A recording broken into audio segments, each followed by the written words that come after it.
Hello and welcome to Unworthy History. Here on this channel we talk about actual history. And today I'm going to bring you some history from this book right here, Indian Depredations by J.W. Wilbarger. This story today takes place in Jack County. Now I want to give readers a heads up. This is another story that is not for the faint of heart. So it's a pretty serious story about some serious depredations. This one has an interesting twist, though, that is different than some of the previous stories I've posted on this channel. William Cameron was one of the early settlers in Texas, a farmer by occupation. His family consisted of himself, wife, and 5 children. No other settlers being near, he and Mr. Mason built their houses close together for mutual protection. For some time they were very vigilant and cautious to guard against surprises by the Indians. But at length, when no Indian signs had been seen in the vicinity for a long while, they grew careless and pursued their daily avocations as if there were no danger to be apprehended.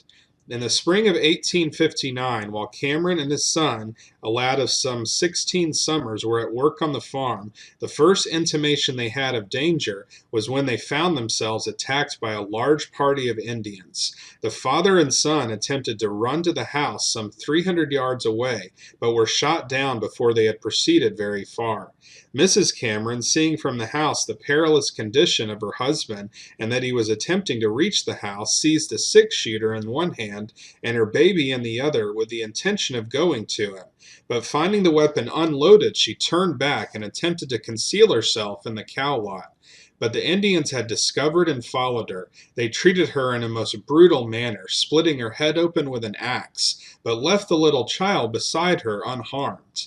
Cameron's other little son, witnessing the tragedy, started to the house of Mr. Mason, screaming loudly as he went.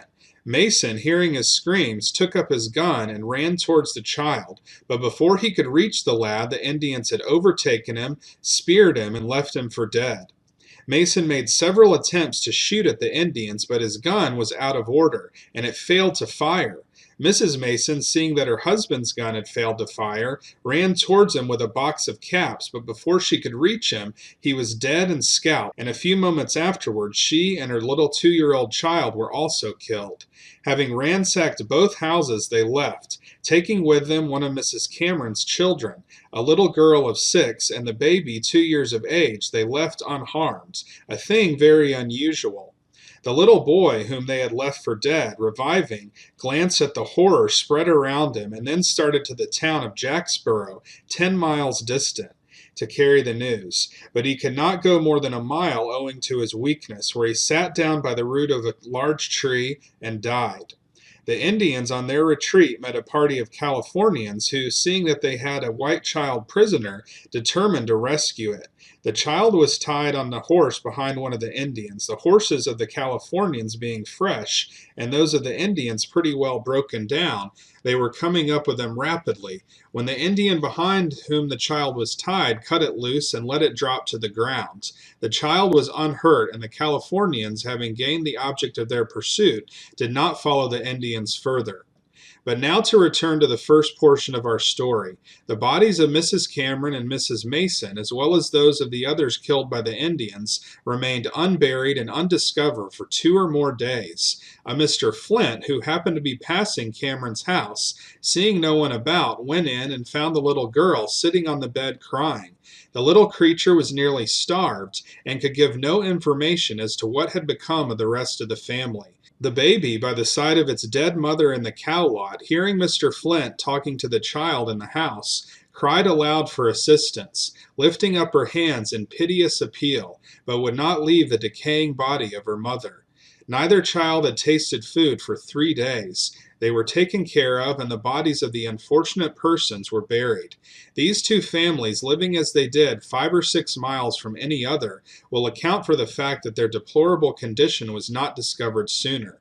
Both the fathers and mothers of these 2 families were slain, also 2 sons and a baby girl taken captive, and the remaining 2 left to perish of hunger. As Cameron had $1,200 in his house, and many bad men were in the country, it is supposed the Indians were incited and assisted in the deed by them. There was a family by the name of Willis whose reputation was anything but a savory one.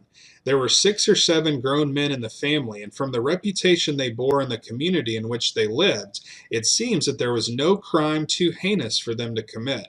In one account which has been furnished us, this family is charged with being wholly responsible for the Cambern and Mason tragedy. Their connection with it is explained about as follows.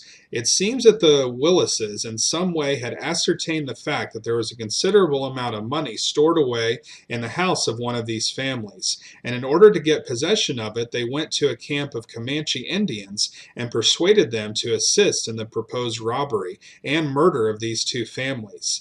As this was strictly in the line of the Comanche business, but little persuasion was necessary to induce them to aid in any scheme of which murder and robbery was the object. The account we have which connects the Willises with the massacre states a little girl, some 8 years old, a daughter of one of the families, witnessed the whole proceedings. She had concealed herself when the Indians made the attack and thus escaped death. She states that when the attack was made on the house in which the money was stored away for safekeeping, a white man broke open the trunk and took the money out. When this terrible massacre became known, some of the exasperated citizens collected together, arrested a party of these scoundrels, and gave them a trial, so the story goes, in Judge Lynch's court. But for once it would seem the judge leaned a little too much to mercy's side. When the prisoners were arraigned, the little girl who had witnessed the horrible tragedy was brought forward as a witness. She stated that it was a man with red hair and a sandy beard who had killed her mother, and that the Indians killed the rest of the family. She also stated that she could recognize this man if he were brought before her. The little girl was then taken to the examining committee, and every one of the prisoners who in any way corresponded with the description given by the child was brought before her one at a time. The moment Bill Willis was brought in, she immediately sprang up and, pointing to him, exclaimed, "That is the man who killed Ma and took Pa's money from the trunk, but the Indians killed all the rest." Notwithstanding the strong evidence, these demons, for some unknown reason, were turned loose to continue their fiendish course of murder and robbery. But although the mills of the gods grind slowly, they grind exceeding small, and their day of retribution came at last, at least to a portion of them. Subsequently, the Willises stole a large number of horses, ran them to Mexico, and sold them there. This was during the latter part of the war between the states. During the rebellion, they were looked upon as traitors to their country and were being watched for by the officers of the different counties. In attempting to pass back through the western portion of the state to their home in the northwest, they were arrested by a party several miles above the city of Austin and brought to the capital of the state, and without court or jury, 3 of them were lynched by a vigilance committee.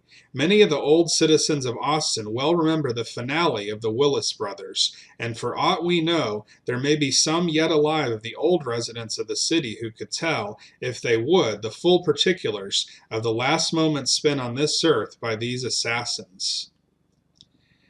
So that was quite the story there. So, initially, this seems like a similar Comanche attack to a lot of the other stories that have been recounted in this book. But this one appears to not have been done just by a group of Comanches alone, but by another group of white settlers, these Willis brothers, who are outlaws and really became pariahs. And they eventually, met their own death in Austin at the hands of a mob.